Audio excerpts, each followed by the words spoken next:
사랑과 자비의 하나님, 오늘 서울신학대학원 공동체가 함께 모여 주님을 예배하게 하시니 감사드립니다. 불과 2달 전만 해도 코로나 바이러스로 인해서 캠퍼스는 텅 비어 있었습니다. 개강은 했지만 캠퍼스는 적막했습니다. 학우들의 웃음소리도, 제잘거리는 이야기 소리도, 기타 소리에 맞춰 찬양하는 소리도 들을 수 없었습니다. 그러나 이제 우리 다 함께 모여 주님을 예배하게 하시니 감사합니다. 동사는 푸르러 꽃들이 캠퍼스를 수놓고 젊은 목소리들이 캠퍼스 곳곳을 채우고 있습니다. 강의실은 교수님들과 학우들의 목소리로 다시 채워지고, 기도실은 기도 소리로, 채플은 찬양의 소리로, 강단은 복음의 소리로 다시 이 캠퍼스를 채우고 있습니다. 주님 감사합니다. 다시 우리가 사랑하는 이 캠퍼스가 다시 이 소리들로 채워지게 하시니 감사합니다. 바라건대 오늘 예배를 통해 주님을 찬양하는 소리, 주님을 향한 기도 소리, 주님을 말씀을 대언하는 소리들이 충만하게 하옵소서. 그 소리들이 이곳에서 충만케 하시고, 그리고 사라져버리는 것이 아니라 우리의 내면 깊은 곳에, 우리 영혼 깊은 곳에 녹음되어서 우리가 그 소리들을 세상 속에서 재생하게 하옵소서. 문제를 만날 때에는 기도하게 하시고, 일상의 신비를 마주하며 주님을 찬양하게 하시고, 죄악으로 신음하는 자를 만날 때에는 복음의 소리를 전파하게 하소서. 이 캠퍼스 넘어 우리가 섬기는 교회들마다, 우리가 매일같이 걷는 골목들마다 주님이 보내시는 그 어느 곳이든지 휘황한 조명으로 빛나는 곳만이 아니라 어두운 거리에도, 어두운 밤 별빛만 보이는 선교지라도, 땅끝이라도 주님의 소리를 전하는 자들, 주님의 소리가 되게 하여 주옵소서. 오늘 이 예배를 섬기는 모든 이들에게 복 주시기를 빕니다. 바쁜 학업 가운데 체프를 섬기는 학우들, 찬양팀, 또 신대원장님, 부원장님, 코디네이터 교수님, 그리고 이 오늘 말씀을 섬기시는 허철희 교수님까지 주님 이들을 위로하시고 힘주시고 격려하여 주옵소서. 그리고 이들의 섬김과 우리 예배자들의 섬김이 하나 되어 모두 주님께 올라가는 향기로운 기도가 되게 하여 주옵소서. 주님 들으시고 응답하실 줄 믿습니다. 감사하며 우리 주 예수 그리스도 이름으로 기도하옵나이다. 아멘. 안녕하십니까? 반갑습니다. 네, 공부하느라고 힘들이 없구나. 네, 광고 말씀 드리겠습니다. 신학대학원 교학과 광고입니다. 1번 성경 통독 안내 2022년 6월 13일부터 18일까지입니다. 일주일 동안 9 to 5로 꽉 채워서 합니다. 그러니까 각오 단단히 하셔야 되고, 이번에 이번에 구약이죠, 그죠? 구약. 이번에 구약 성경 전체 39권을 그림을 탁 머릿속에다 집어 넣어드릴 거니까 아주 여러분들한테는 너무나 정말로 좋은 시간이죠. 예, 기대하시고 참석하시기 바라고, 한 가지 좀 복된 소식.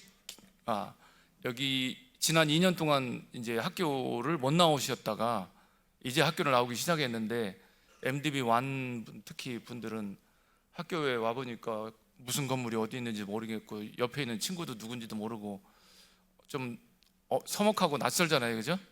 그래서 저희가 과감하게 이 월요일 성경 통독 시간, 월요일 첫째 날 오후에 3시간을 다 빼가지고 우리 서로 교제하는 시간을 갖도록 했습니다.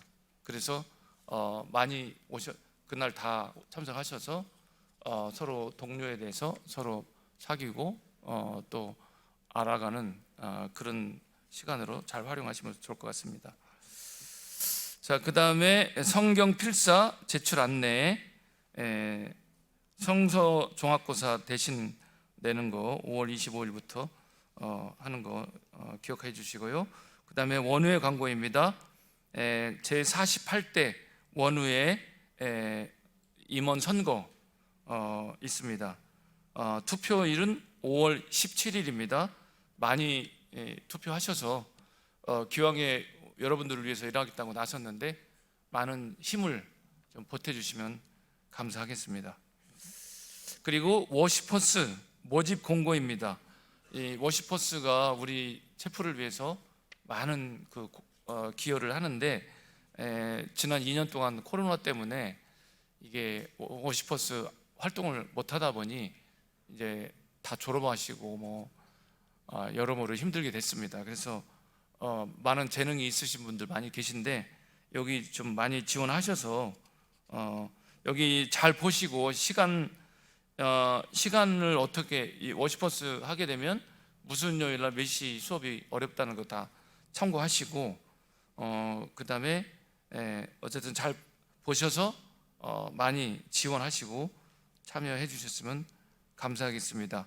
5월 27일까지 지원을 하시면 되는 걸로 나와 되어 있습니다. 예. 이대은 원우님에게 꼭 여기 나오죠. 그 다음에 3번 2022학년도 성봉설교대회 이미 많이 지원하신 걸로 알고 있는데 하여간 더 많이 지원하시고 여기 입상하면은 상금도 있잖아요. 상금, 그 다음에 목사 고시, 설교 시연 면제, 좋은 게 많습니다. 많이 참여하시기 바랍니다. 그리고 체육대회 광고입니다. 제가 듣자니 조금 굉장히 많은 분들이 참여 신청 안 하셨다고 들었는데 제 생각에는 300명이 참여를 해야 되는데 그 반의 반도 참석을 안 했다고 들었어요. 근데 지금 내가 미리 말씀드리는데 그날 총장님이 주시는 서프라이즈 선물이 있습니다. 여기까지만 얘기하겠습니다. 뭔지는 그날 오시면 확인이 됩니다. 그래서 여러분들 아직 참여 신청 안 하신 분들도 꼭 참여 신청을, 지금도 참여 신청 되죠? 회장님 어디 계세요?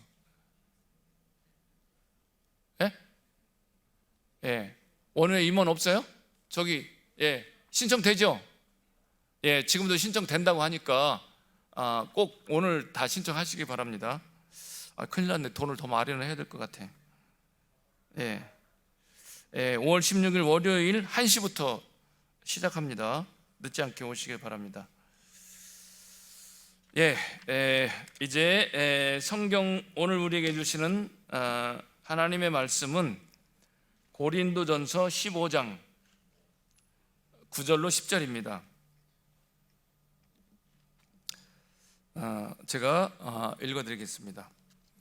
나는 사도 중에 가장 작은 자라. 나는 하나님의 교회를 박해하였으므로 사도라 칭함 받기를 감당하지 못할 자니라. 그러나 내가 나 된 것은 하나님의 은혜로 된 것이니 내게 주신 그의 은혜가 헛되지 아니하여 내가 모든 사도보다 더 많이 수고하였으나 내가 한 것이 아니요 오직 나와 함께 하신 하나님의 은혜로라. 아멘. 주님의 말씀입니다. 오늘 우리에게 굉장히 특별한 강사님을 보내주셨는데 멀리 카나다에서 비행기 타고 오신 분입니다. 허천의 박사님은 우리 서울신학대학교 신학과를 졸업하시고 그 다음에 특이하게도 장로의 신학대학에 신대원에 가셨어요. 그때 장신대에 제가 알기에는 거의 3분의 1이 거의 스카이데이 출신들이 오고 있었죠. 맞죠? 굉장히 가기 어려운데 우리 신학과 출신 중에 거기 가시려고 오수하신 분 내가 알고 있거든요. 나하고 같이 공부하신 분이. 근데 우리 허 박사님은 단번에 붙으셔가지고 장신대 신대원에서 공부하시고 그 다음에 이제 그 카나다 토론토의 명문 낙스 칼리지로 가셔서 신학 석사와 신학 박사 학위를 받으셨습니다. 그리고 내내 같은 대학교에서 이제 겸임 교수 사역을 하고 계시고 우리 그 또 뭐 코스타 강사하시고 우리 서울신대 동문 중에서 굉장히 그 뭐랄까 훌륭하고 뭐랄까 잘 나가는 분이다 이렇게 알으시면 됩니다. 예, 지금 이렇게 이제 웨슬레의 생애와 신학이라고 하는 큰 두툼한 책을 쓰셨는데 정말로 좋은 책이에요. 여러분들 관심이 있으신 분은 다 사서 보시길 바라고, 그 다음에 한 분 더 소개해 드릴 분이 있는데 우리 허혜경 박사님, 한혜경 박사님이라고 불러야 되나요? 한혜경 박사님, 우리 우리 허 박사님하고 저하고 같은 시기에 공부를 했기 때문에 제가 잘 아는데, 그때 우리 서울신대에서 따라다니던 여학생들이 굉장히 많았거든요. 근데 이렇게 차지하셨어요. 우리 한혜경 목사님 잠깐 일어나시면 저희가 박수하겠습니다.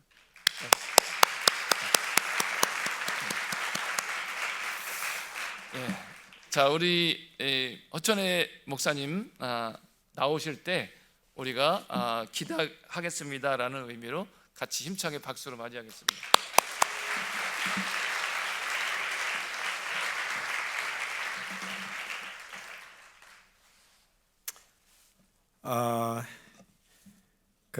아주 프렌들리하게 소개를 해주셔서 감사하고요. 여러분 만나서 반갑습니다. 한번 다시 큰 소리로 좀 인사하길 바라는데, 반갑습니다.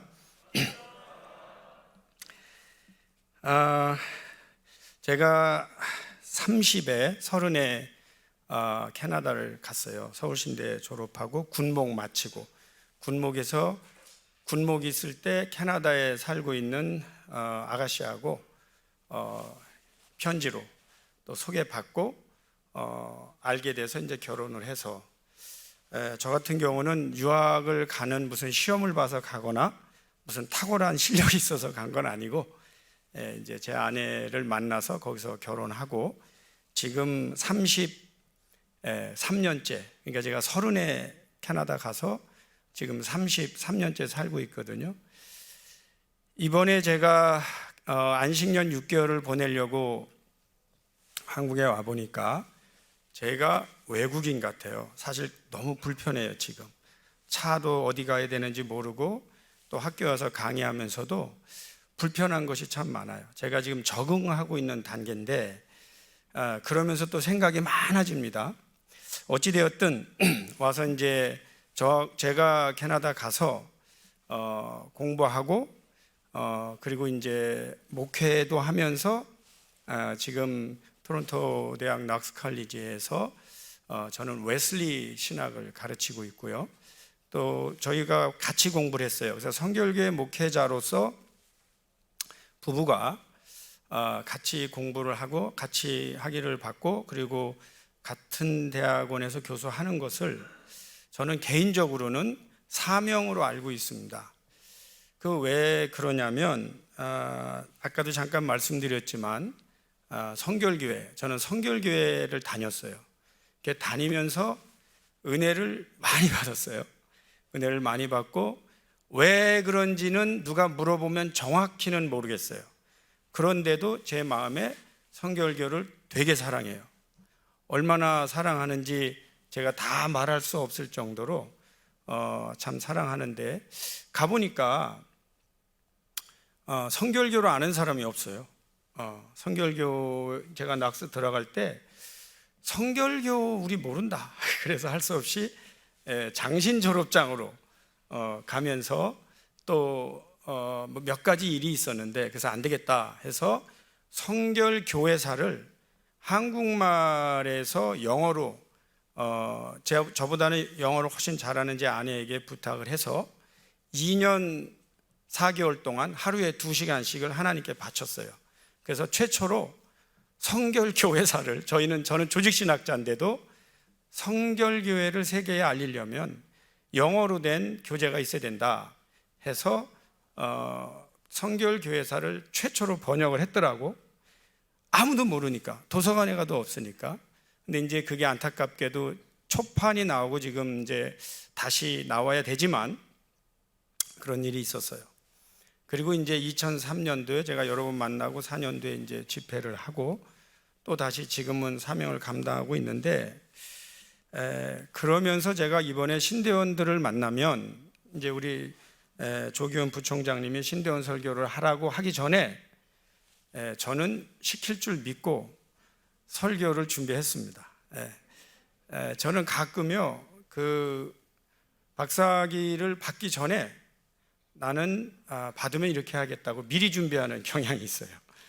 그런데 설교를 준비하면서 컨셉은 여러분하고 진솔하게 저와 내가 그동안의 성결 교회로서 또 한국과 캐나다에 목회하면서 깨달았던 두 가지의 내용을 다시 한번 honestly 진솔하게 내가 여러분하고 대화를 해야 되겠다. 이제 그런 생각을 하고 섰습니다. 저는 오늘 본문 말씀을 굉장히 좋아하는데요. 다시 보면 나는 사도 중에 가장 작은 자라. 나는 하나님의 교회를 박해하였으므로 사도라 칭함받기를 감당하지 못할 자니라. 그러나 내가 나된 것은 하나님의 은혜로 된 것이니 내게 주신 그의 은혜가 헛되지 아니하여 내가 모든 사도보다 더 많이 수고하였으나 내가 한 것이 아니요 오직 나와 함께 하신 하나님의 은혜로라. 한번 아멘 합시다. 사실 여기서 사도 바울은요 이게 내가 오늘날 내가 나된 것은 하나님의 은혜다 이 말이 옛날에는 이랬는데 어떤 지위가 이렇게 상승했다는 말이 아닙니다. 그러니까 사도 바울은 원래가 똑똑했던 사람이고 오히려 하나님을 안 만났으면 더 잘 될 사람이에요. 그러니까 더 높이 올라갈 사람이고 더 많은 수입을 얻을 사람인데도 바울은 오늘날 내가 나된 것은 하나님의 은혜다 이 말의 핵심에는 제가 볼 때는 나는 감히 하나님의 거룩한 일을 할 수 있는 존재가 못 되는데 그렇게 부족하고 세상적으로 보면은 죄인이고 더러운 사람이 이제는 놀랍게도 하나님을 할 수 있다는 이 사실, 이게 오늘날 내가 나된 것은 하나님의 은혜다 그런 뜻으로 저는 이해를 합니다. 여러분들이 신학교를 올 때 고민 다 했겠죠. 내가 과연 이게 주의 일을 할 만한 존재인가? 그만한 능력이 있나? 뭐 그런 고민들 했겠죠. 여러분들 가운데는 소명을 받고 오신 분도 있을 거고 정말 강한 은혜를 받고 오신 분들도 계시겠고요. 근데 분명한 것은 아니 나 같은 사람이 하나님의 일을 할 수 있을까? 여러분 좀 고민이 되지 않아요? 저 같은 경우는 그랬어요. 제가 목회자로 저는 사실 콜링을 좀 받았어요. 미리 받았는데 아무리 생각해도 나는 아니야. 그래서 저는 아닙니다. 하나님, 저는 그냥 제가 목회라면 교인들을 내쫓을 것 같습니다. 또 제가 목회하면은 나 스스로 무너질 것 같습니다. 왜냐하면 이게 싸워야 되니까 내 안에서. 그래서 계속 아니라고 하는 부분이 있었는데 제가 이 말씀을 좋아하는 것이 세상적으로 잘 되고 그게 아니고 나같이 부족한 사람이 그래도 하나님의 은혜로 거룩하신 하나님의 일을 할 수 있다는 거, 그게 너무 감사해서 고백을 드리는 겁니다. 제가 목회를 같이 하면서요, 지금에 와서 몇 가지 깨달음이 있는데 그 중에 두 가지만 제가 좀 여러분하고 나누려고 하는데, 기독교의 비극? 오늘날의 기독교는 왜 이렇게 됐을까? 그 다음에 초대교회 때 기독교와 어느 시점이 이제 있겠죠. 그 역사를 막 지났겠죠. 그리고 오늘날에 왔고 그 가운데서 한국교회를 바라볼 때, 이게 이제 저 같은 경우는 한국교회에서 은혜 받고 대부분의 목회는 한국교회 밖에서 하고, 그러면서 한국교회만 본 게 아니고 기독교 전체를 보게 되는 그 구조 속에서 오늘 제한된 시간에 두 가지만 제가 좀 말할 수 있을 것 같아요. 이제 그 중에 하나가 뭐냐면 목회적인 관점, 신학적인 관점인데, 기독교의 비극 중에 하나는 신학과 목회가 분리돼서 오는 비극이다, 이런 생각을 하게 됩니다. 이게 왜 그러냐면요, 신학의 힘이 목회로 들어가야 되고 목회 현장에서 깨닫는 것이 신학으로 발전해야 돼요.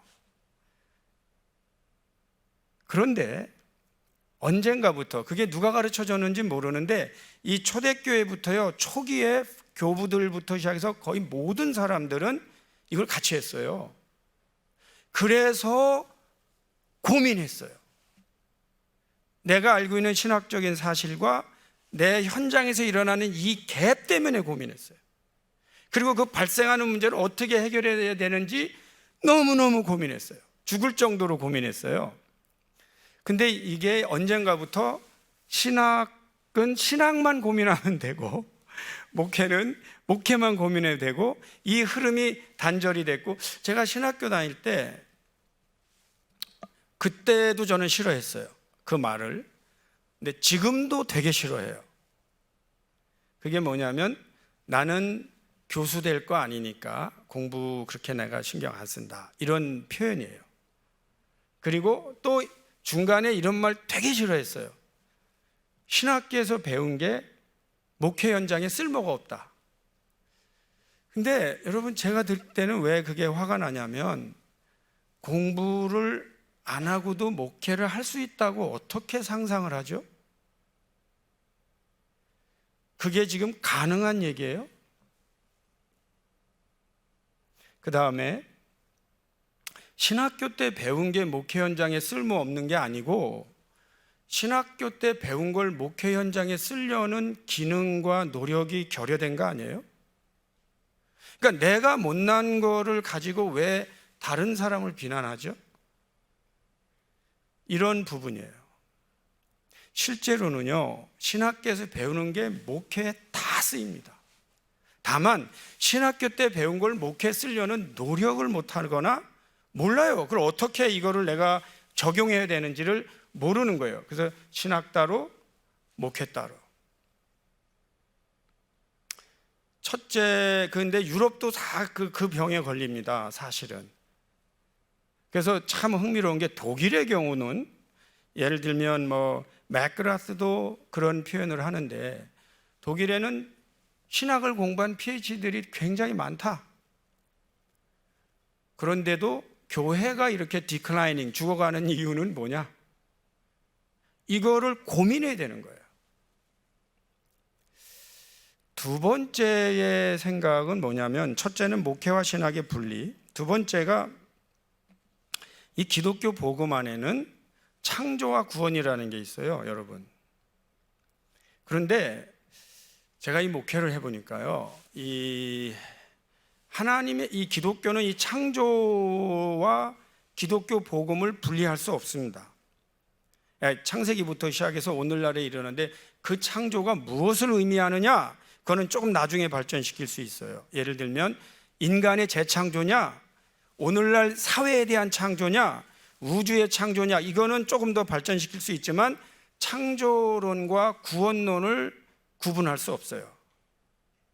그런데 이게 저희 나라의 경우는, 또는 특히 보수적인 경우, 대부분의 경우는 구원론에 집착을 해요. 그러니까 이제 구원받은 사람인데, 왜 이게 문제가 되냐면, 제가 이렇게 신학자로서 목회자로서 고민이 뭐냐면, 구원받은 자는 창조적으로 살아가야 할 의무가 있는데, 언젠가부터 구원받은 자들이 구원받은 은혜를 먹고 사는 기득권자가 되는 문제가 있어요.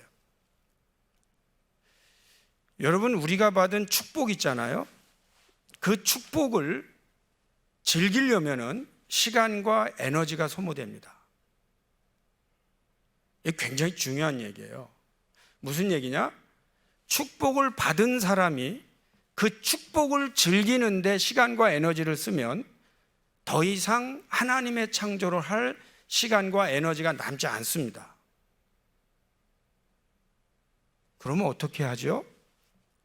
하나님께서 우리에게 주신 은혜와 축복은 은혜와 축복으로 혹은 분배를 하든 나누든, 아니면 그대로 세상 속에서 하나님의 은혜와 창조, 하나님의 은혜와 축복이 존재하도록 하고, 나는 여전히 하나님의 구원과 창조의 장으로 가야 돼요.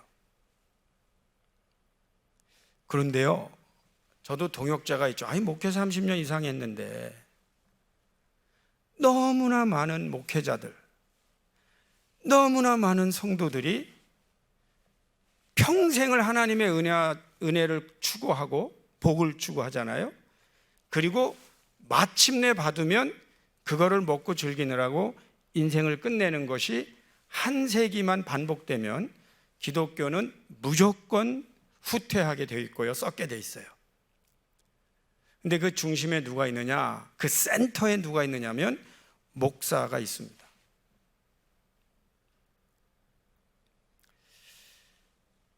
제가 저는 2학년 때 하나님의 은혜를 받았어요.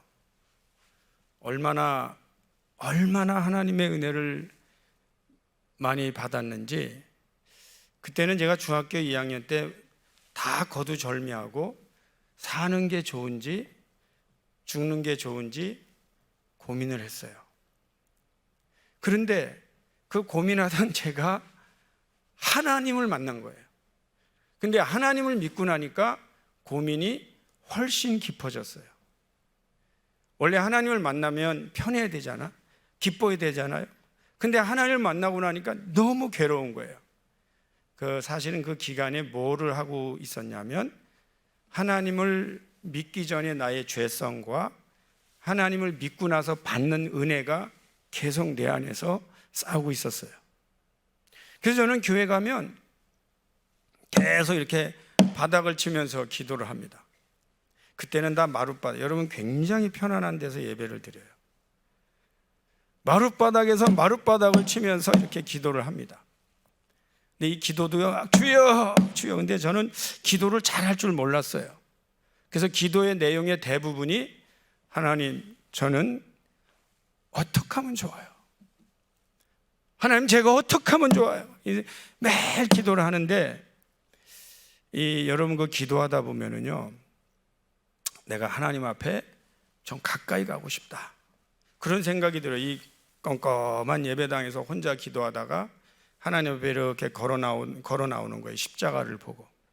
근데 이 걸어 나오다가 앞에 딱 나를 가로막는 것이 지금 이와 같은 강대상이었어요.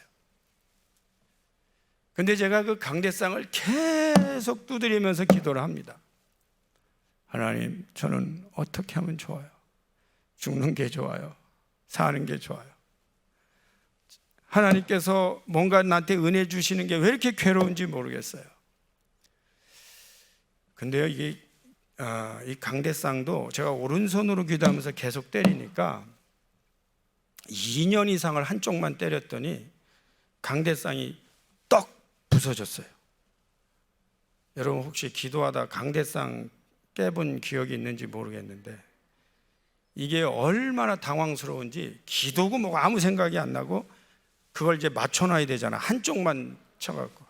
그래서 또 막 좌우를 때리니까 이게 그래도 맞더라고. 그러니까 막 문지르니까 표시가 안 나요. 그 다음 주부터는 은혜가 안 돼. 나는 강대상 저거 누가 눈치채면 어떡하나, 저거 비싼데. 그것만 고민하다가 제가 교회를 옮겼어요. 그러다가 제가 그 교회로 다시 돌아갔어요. 왜냐하면 건축하면서 강대상을 바꿨다는 소식이 들려서 제가 다시 그 교회로 갔어요.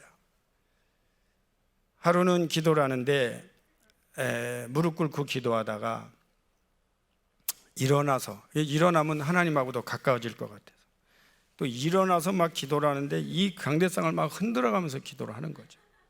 근데 기도하다 보면 막 떨어지는 소리가 나요. 근데 여러분, 기도 막 하다가 뭐 떨어진다고 눈 뜰 수 있어요? 그래서 에이 하고 막 하는데 어느 순간 기도하다 보니까 강대상이 꼼짝도 안 하는 거예요. 그래서 눈을 떠봤더니 여기에 있던 강대상을 제가 밀어다가 벽에다 붙여놨어요. 여러분, 기도하다 말고 강대상 다시 제자리에 위치하는 그 기분 아세요? 근데 강하게 은혜를 받았어요. 근데 그때 하나님께서 저에게 주신 은혜가, 너 그렇게 참 하여튼 너는 내일 해라 그런 콜링함과 함께 너 힘들고 어려운 사람들 주위에 많고 너같이 중고등부 때 그 꿈은 있는데 현실이 따라주지 않아서 사느냐 죽느냐 고민하는 애들을 인도해주는 리더가 되라. 그러한 이제 제가 은혜를 받은 거예요. 그 은혜를 받고 나니까 저한테 뭐가 딱 오냐면, 문제가 뭐냐면 제가 고민은 되게 많이 했지만 공부를 안 하는 사람이었어요. 여러분, 고민만 많이 하고 공부 안 하는 사람이 어떤 사람인지 알죠? 그런데 리더가 되려니까 공부를 좀 해야 되겠다. 그런데 문제는 제가 공부를 할 만한 머리가 안 됐어요. 여러분, 이 머리가 안 되는 사람들이요, 노력만 하면은 되는 건 아니에요. 혹시 동의하는 분들 손 들어보세요. 그러니까 머리는 안 되는데 노력 갖고 공부가 되는 게 아니다. 동의하는 분?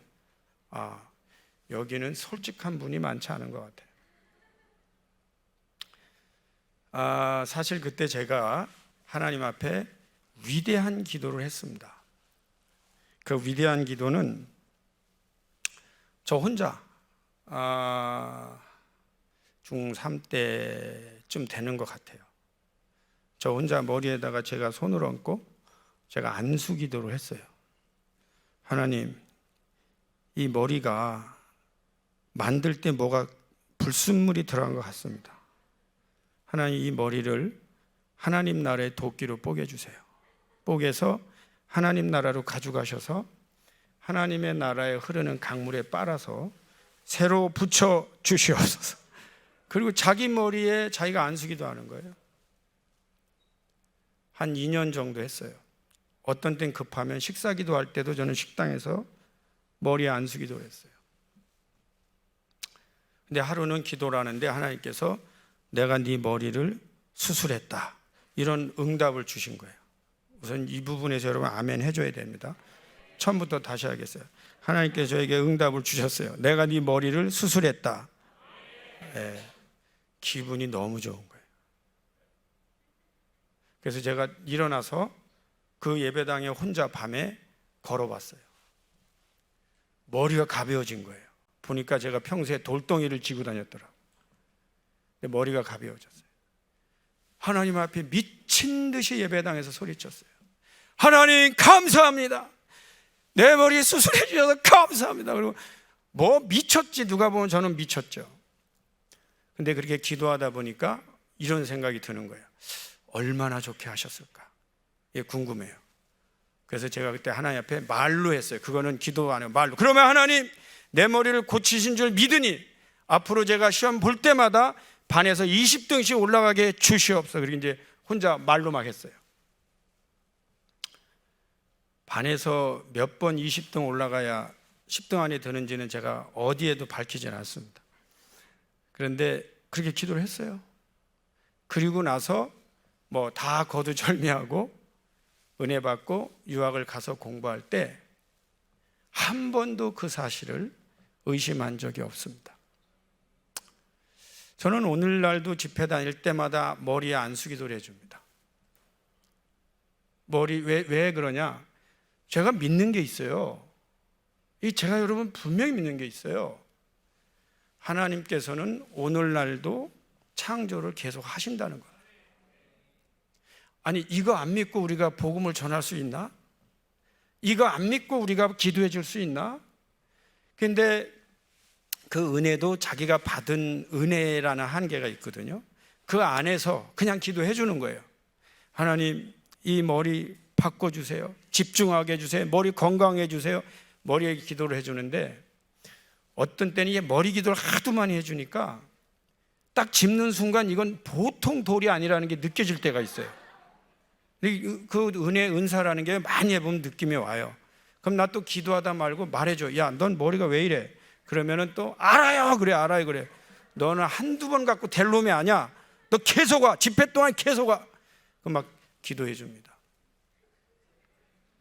그런데 여러분, 하나님의 은혜를 받은 사람들이 오늘날 하나님의 구원은 그게 인간이 됐든 사회가 됐든 하나님의 은혜와 구원과 창조가 병행이 돼야 됩니다. 자, 그 센터에 누가 있느냐? 목회자가 있다는 거예요.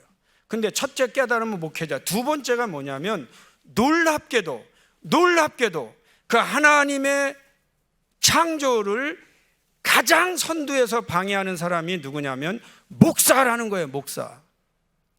왜 그러냐면 자기의 지위를 높이기 위하여, 자기의 기득권을 확보하기 위하여, 누구도 내 자리를 침범하지 못하게 하기 위해서. 굉장히 무서운 깨달음이에요. 이게 얼마나 무서운 깨달음이냐면 하나님의 은혜와 구원과 창조를 선포해야 되는 그 사람들이 가장 선두에서, 왜? 가장 게으르니까. 왜? 누구보다도 기득권을 가장 즐기니까. 하나님의 은혜와 창조를 가장 선두에서 방해하는 사람이 될 수 있는데 누구냐? 목사가 그 일을 할 수 있다는 것을 무섭도록 깨달았어요. 제가 가끔 우리 신대원 여러분, 신학을 공부하는 여러분, 추호도 내가 하나님의 역사를 방해하지 않게 해달라고, 여러분이 그런 인물이 되지 않기 위해서라도 늘 기도할 수 있기를 축원합니다. 하나님, 제가 하나님은 구원하시려고 하는데, 하나님은 창조하시려고 하는데, 제가 그 일에 앞서서 방해하는 사람이 되지 않게 해달라고 정말 여러분 치열하게 기도하셔야 될 겁니다. 그게 이제 원론인데, 그 중에 간단히 제한된 시간이 있기 때문에 세 가지만 빨리 말씀을 드릴게요. 나는 그럼 뭘 하고 있는가? 프랙티컬한 거예요. 이거는 이제 신학과 목회 속에서, 그러면 나는 목회 현장에서 어떻게 되는가? 저는 그 차영지라는 거, 차세대 영적 지도자, 앞자를 따서 차영지 운동이라고 하는데, 이제 그 핵심은 뭐냐면요, 기독교 역사 2000년을 되돌아보니까 미션이라는 게 보니까 이 from space to another space, 그러니까 공간적으로 이렇게 이동하면서 미션하는데, 가만히 보니까 이 미션하고 장소를 차지하는 이 제국주의하고 동행하면서 많이 갔어요. 그러다 보니까 미션 이코로 자기에게 유익한 거, 실제적인 유익이 따르는 거. 그러니까 영혼구원만도 아니야. 영혼구원 했지만 나중에 부를 차지하면서 다시 기득권, 이런 거와 연속이더라고. 근데 그건 괜찮아요. 근데 이게 그 미션 중에 공간적인 미션 개념인데, 그거를 한 2세기, 한 60년만 하면은 기독교는 반드시 병이 들어요. 또 왜 그러냐면 두 번째 개념이 있더라고요. 성경을 보니까 그게 이제 from generation to generation. 그게 뭐냐면 이 세대에서 다음 세대, 그러니까 시간 개념의 미션을 해야 되는 거예요. 근데 시간 개념의 미션은 득되는 게 별로 없어요. 얻는 것도 별로 없고 시간이 오래 걸려요. 여러분 나중에 자식 낳아서 길러보세요. 자식 하나 사람 되는데 몇십 년씩 걸리잖아. 여러분 경우로 생각하면 그렇지 않아요? 그러니까 이게 투자해도 어렵고 기간도 기다리기 어려우니까 자꾸 우리는 이 공간적 개념의 미션에 쏟아붓고 다음 세대에 안 하다 보니까 어떻게 되냐면, 미션을 하면, 선교를 하면 교회가 부흥할 것이다, 그것도 60년이면 끝이에요. 왜? 인재들은 나가고 재정 쓰다가 다음 세대가 안 길러지면 빵꾸나잖아요.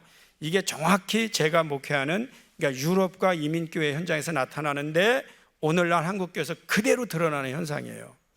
그래서 이제 야, 이거 목사가 나서서 그거 방해하는구나. 목사에게 유혹입니다. 저는 부흥을 유혹이라고 표현을 많이 하는데, 재정과 부흥은 유혹이에요. 왜냐하면 다음 세대 전도를 잠시 밀어놔야 돼.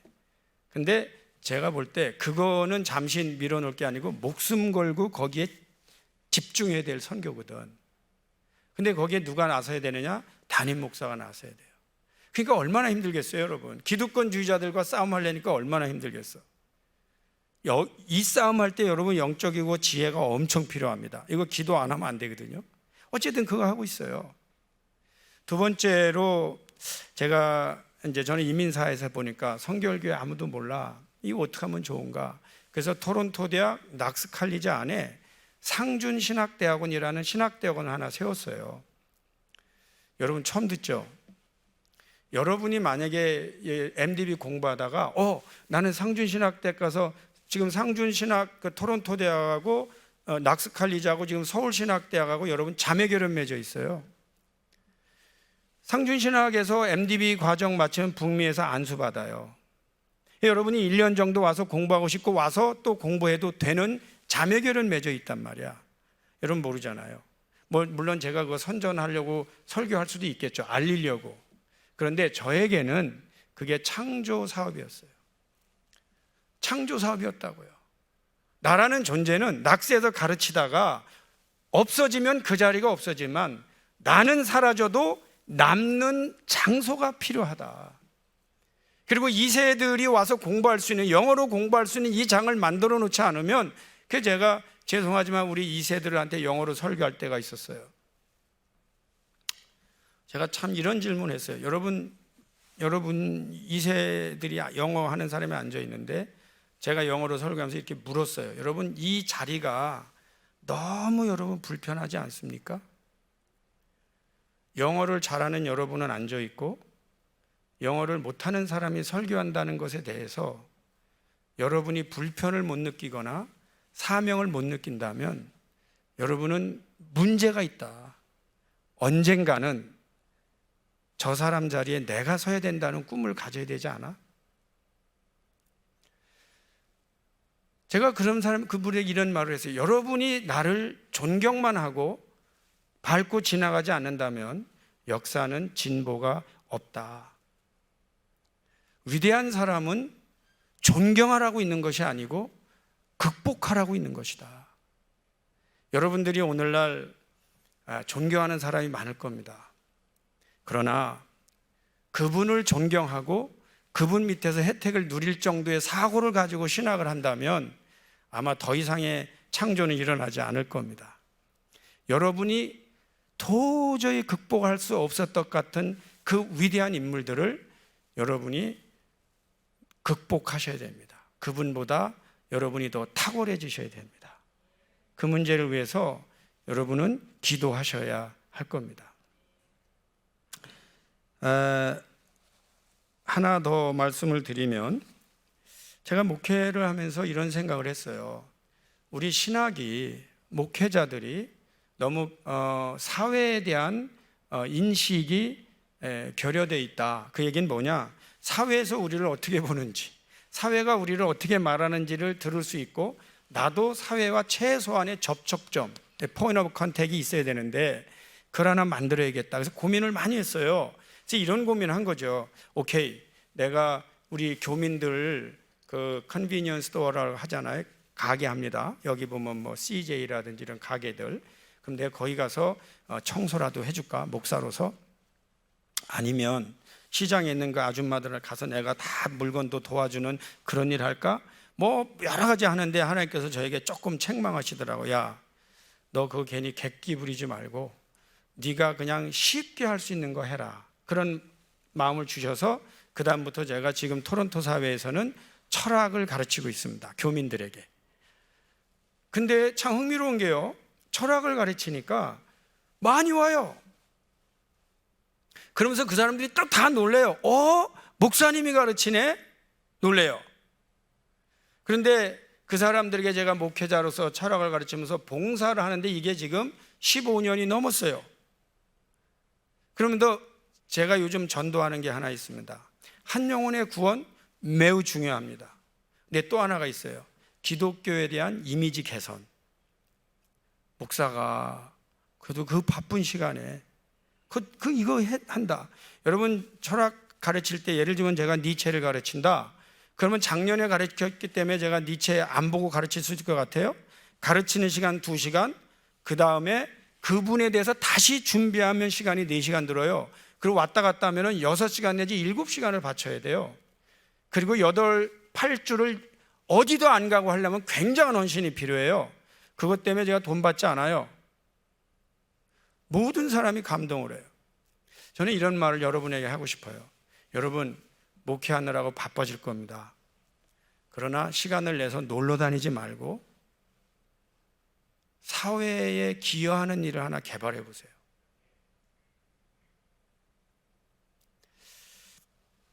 또 하나가, 목사가 저희 교회가 크진 않아요. 근데 제가 이제 안식년 나와 있지만 5명의 목회자들이 열심히 자기들의 일을 해주고 있어요. 이런 생각이 들어요. 우리 요즘 어려우니까 각 교회마다 부교육자를 둬라 그러면 예산이 없대. 여러분, 예산이 없으면 어떤 문제가 생기는 줄 알아요? 여러분이 실습할 수 있는 자리가 없어져요. 근데 나는 이거를 이렇게 봐요. 내가 담임 목사라면 내가 여러분에게 돈을 못 주는 것보다 더 중요한 게 있어요. 내가 목회하면서 여러분을 길러야 돼요. 그러니까 비록 월급은 못 줘도 한두 명은 내가 선임자로서 여러분을 길러야 되는 의무를 돈 때문에 위축되거나 부끄럽게 생각하지 말라는 거예요. 그러면 만약에 여러분이 전도사예요? 그러면 야, 우리는 너한테 줄 돈이 없는데 내가 신방 갈 때, 기도회 할 때, 목회할 때 나를 따라다니면서 한 2, 3년 배워볼래? 라고 자신 있게 말하는 거예요. 그리고 만약에 그게 그 중에서 월급은 못 줘도 밥 정도는 사줄 수 있는 예산이 있고, 그러다가 좀 부흥되면 조금 200불, 300불, 500불 줄 수 있거든. 근데 처음부터 우리는 예산이 없기 때문에 안 길러놓으면 여러분 어떤 문제가 생기는 줄 알아요? 목회 경험을 한 번도 못한 사람이 목사 안수를 받고 목사가 되는 거예요. 이게 바로 기독교의 비극을 낳는 또 하나의 현상입니다. 그래서 목회자들은, 선배 목회자는 다시 한번 내 주머니를 털어서라도 후배 목회자를 한두 명 데리고 다니면서 목회를 가르쳐야 된다. 두 번째가 뭐냐? 여러분이에요. 여러분이 참 다 고민하는 거 알고 있어요. 저도 정말 고민하면서 신학교를 다녔어요. 제가 제 경력은, 저는 전공이 2개인데 하나는 신학이고 하나는 돈 안 내고 신학교를 다니는 거였어요. 저는 제때 등록을 해본 적이 없어요, 사실은. 졸업할 때도 다른 사람은 졸업장 받을 때 저는 완납하라는 통지서를 받았어요. 제가 서울신학 다닐 때 4학년 때 제가 과대표를 했습니다. 근데 문제가 뭐냐면 과대표가 등록을 못한 거였어요. 그런데 과대표 했어요. 그러니까 담임 교수님이 보다 못해서 저를 불렀어요. 허군, 왜 등록 안 해? 이미 중간고사도 끝났어요. 그래서 죄송합니다. 제가 등록을 못했습니다. 그래? 그러면 이번에 우리 신학대학에서 새로 생긴 장학금이 하나 있으니까 그거 받아. 그래서 제가 그 장학금 받았어요. 그 장학금 이름이 썩 좋진 않아요. 극빈 장학금. 저거 받았어요. 여러분에게 공부하라고 누군가가 돈 재주고 편안하게 해주지 않아요. 근데 하나 깨닫는 게 있어요. 신학생 때 가난을 경험하지 못하면요, 담임 목회 못합니다. 이건 말이 안 되지. 담임 목사가 착취하는 거를 허용하라는 거 아니야. 그런데 현상적으로 보면 우리가 어려움 당할 수밖에 없는 구조를 하루아침에 사회보장제도로 극복 못합니다. 전 세계에 되는 데는 없고요. 기독교 역사부터 지금까지 볼 때 목사들이 부를 누렸던 몇 시간 시기 빼고는 다 어려웠어요. 근데 글쎄요, 여러분 어려워도 잘 할 수 있길 바라는데, 그 중에 하나가 뭐냐? 여러분들이 어디든지 목사님을 찾아가세요. 그래서 저는 물론 사례를 주면 좋지만 그게 어려우시면 저는 목사님을 따라다니면서 배울 수 있도록 허락해 주십시오. 그럴 때 어느 목사님도 여러분을 내치지 않아요. 무슨 얘기냐? 목사는 목사를 길러야 되고, 또 그 목사가 가르침 받고 또 다른 사람을 기르는 구조로 가지 않으면 기독교는 언젠가 다시 황폐해집니다. 오늘 제한된 시간에 글쎄 여러분하고 이야기를 나눴는데, 이 중에 여러분에게 어떠한 것이 나에게 와닿는지는 모르겠지만, 한 가지 제가 드리고 싶은 얘기는, 마지막까지 목회는 결국은 순종의 길을 가는 거예요. 근데 왜 순종이냐면 자기의 잘난 면보다 못난 면이 계속 발견되기 때문입니다. 그래도 가야 되는 거예요. 그리고요, 목회를 할 만한 여건보다 하기 어려운 여건이 점점 많아집니다. 그거는 목회도 그렇고 공부도 그렇습니다. 여러분도 오늘날 나의 나된 것은 내가 아니요 하나님의 은혜라는 고백을 할 수 있기를 주의 이름으로 축원합니다. 기도하겠습니다. 하나님, 참 어려운 때인데 또 우리 사랑하는 후배들 그냥 밥이나 한번 사지 않고 또 어려운 대화를 한 것 같습니다. 그러나 의식이 있고 깨어있고 하나님을 사랑하는 열정이 있는 저들은 하나님의 은혜와 말씀으로 받았을 줄 믿습니다. 앞으로도 여러 가지 힘들고 어려운 일이 있는데 가만히 생각해 보면 우리가 가야 할 길을 예수님이 먼저 가셨고